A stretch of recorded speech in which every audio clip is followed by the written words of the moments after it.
Hi, everyone. This is Rebecca, Inner Power Training. Today is Truth or Tuesday. And today I'm going to talk about something that's my truth, that's kind of off the wall. But I want to see if any of you have had this experience because it's out there, but it's interesting to me.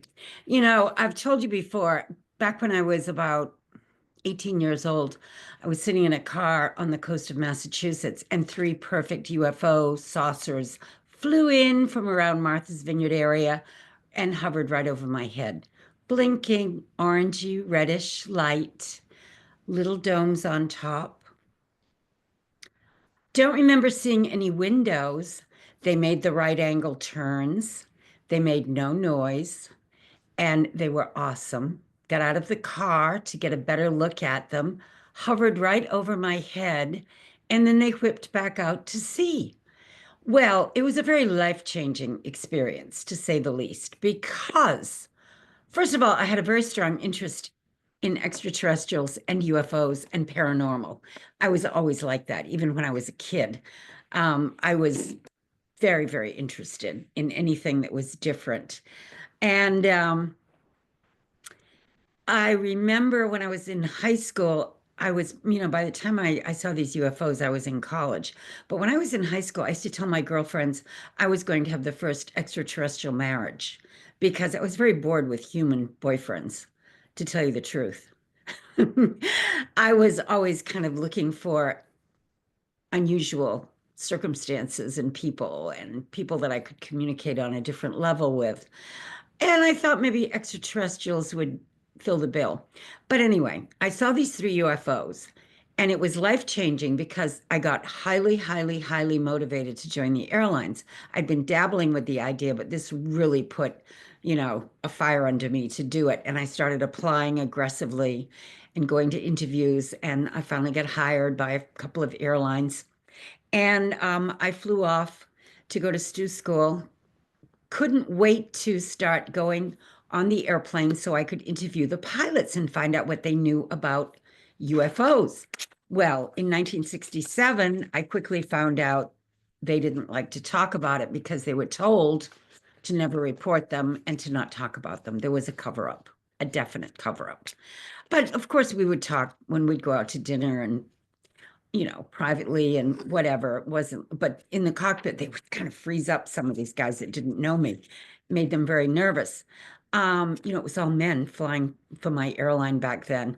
And they were very skilled pilots. Some of them had flown in World War II. Many of them came along that were Vietnam and, military pilots. And I used to ask them too if they had ever had an experience of what they felt was divine intervention on the airplanes. And yes, I heard that many times. I can especially remember being on a DC-6 and the captain had flown World War II. And he said, absolutely. He said, I was in a situation that never should have resolved itself the way it did. And it was like divine intervention.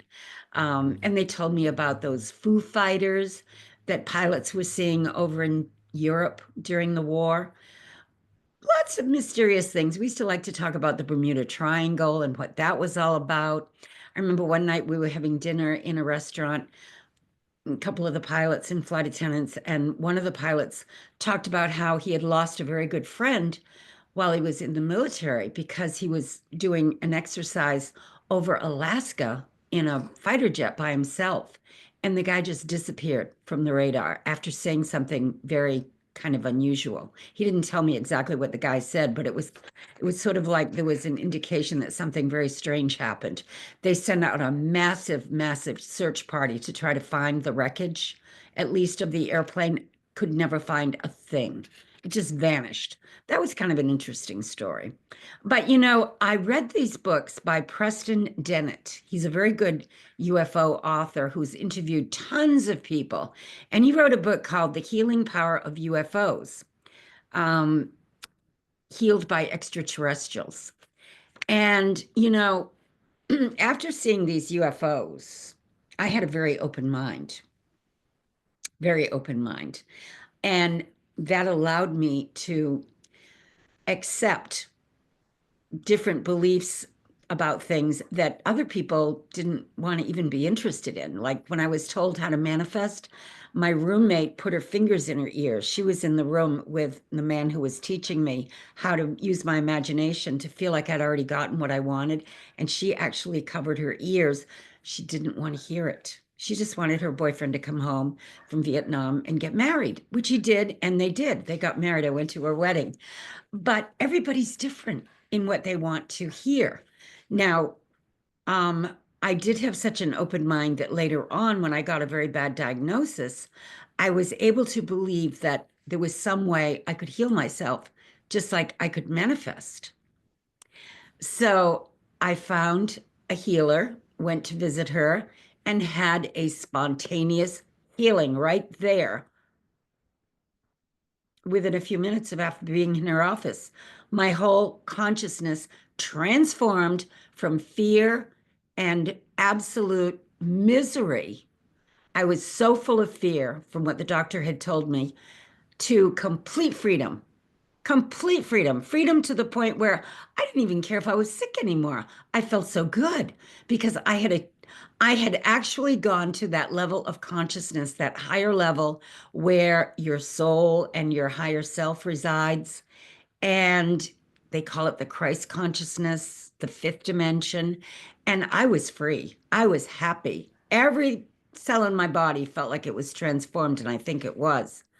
Now, this book by Preston Dennett, he interviews 300 people that have had experiences with UFOs, and then they have had spontaneous healings or gotten rid of, conditions that had plagued them for a long time, good ones and even horrible ones. I mean, mine was called cancer. And not only did I get healed of that, but later on I had more healings. Appendicitis attack, Lyme disease. Now I'm reading this other book by a guy named Chris Bledsoe, UFO book, and they say they're making a movie out of it. He's had experiences with aliens in the woods. He met someone he calls the lady, and he's met aliens. And he had a spontaneous healing of Crohn's disease, which he had suffered with for a long time. He'd been hospitalized, he'd been very sick. So, what I'm explaining to you is there seems to be some connection between these higher beings, if that's what we want to think of them as, uh, extraterrestrials. The Bible is loaded with stories about angels. There were angels with Jesus. Well, he was resurrected after, there's been all kinds of interesting stories about angels and demons. I do believe if you align yourself with the teachings of Jesus, which are unconditional love, God is only good, God is a loving God, that will override the negative stuff. Because before I started really digging into the Bible and studying the teachings of Jesus, I do feel like I was plagued every now and then with psychic attacks and things that would happen that were not pleasant. I always survived them. I always found a way out, but things became much more harmonious. And I always had an answer and a solution and a place to go after I started relying on the truth that Jesus was teaching. I don't call myself a reborn Christian because I believe maybe, there are other masters too that people follow and they get the same kind of results. They free themselves from this fear and misery that you can be in if you're just functioning with your five senses in the three-dimensional world. But once you free yourself by finding the pathway, you have achieved something that is phenomenal because you'll never be the same. It's so transformative. And just seeing those UFOs was a step along the way because it gave me an open mind. Now, many people that see UFOs get very frightened. I mean, I've experienced people that have told me they're scared to death of them. They think, they'd take them away or, and then I know there are people that claim they've been on board these ships and been examined. That might not be so pleasant.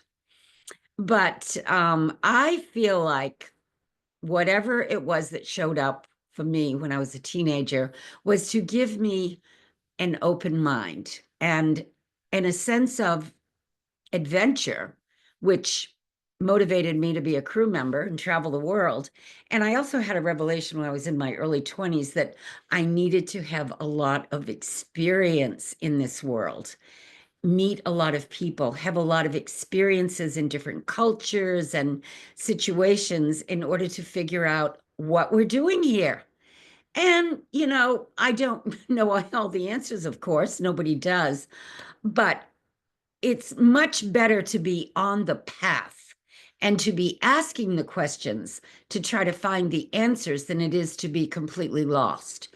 Because right now, in these times that we're living in, I hear some people say, how do you know what to believe? How do you know who's telling you the truth? Well, if you work on yourself from within and you work on yourself spiritually to become a better version of yourself all the time, to let go of negative emotions, all those negative emotions just hold you back. Once you realize it's not worth it to hold negative feelings for other people, resentments, hatred, bad feelings, you're only hurting yourself because everything you feel and think is affecting you. You are the center of your own universe. And once you figure that out, you want to let go of all of those negative emotions and go to that place where you neutralize things that come up in your life. And you will have a much, much better experience. You need to work on yourself. I've written books. Go to my website, rebeccatripp.com, and you'll be able to, check those out.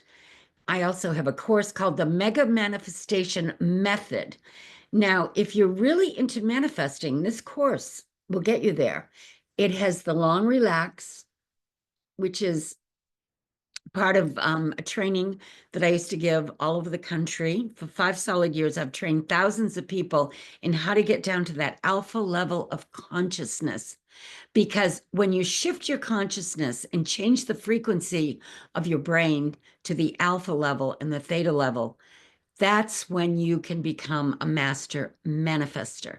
The people that are natural alpha thinkers can solve problems better than people that are just walking around in the beta level of consciousness most of the time. You can't solve the problems there. You know what they say, if you want to solve a problem, you have to go to a different level of consciousness. You can't solve it at the same level of consciousness that you created it at. And it's amazing how when you let go and you tap into your higher self, the solutions pop into your consciousness. Your consciousness is not in your brain. Your consciousness is a field that you tap into. Your physical body is the vehicle that you use in this three-dimensional world in order to do what you came here to do.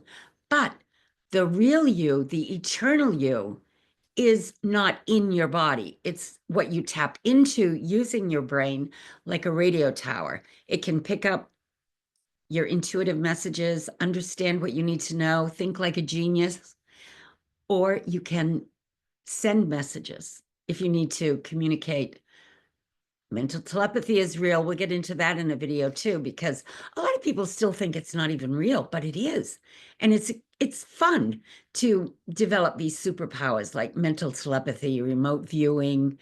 You might start having prophetic dreams because you'll tap into that dimension where there is no time.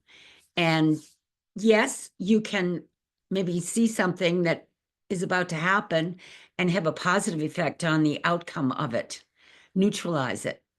That's what people like to do if they get a sense that someone might be headed for a disaster. All of a sudden, they can help them not go in that direction by just changing the way they're seeing it, the way they're thinking about it. That's very, very powerful.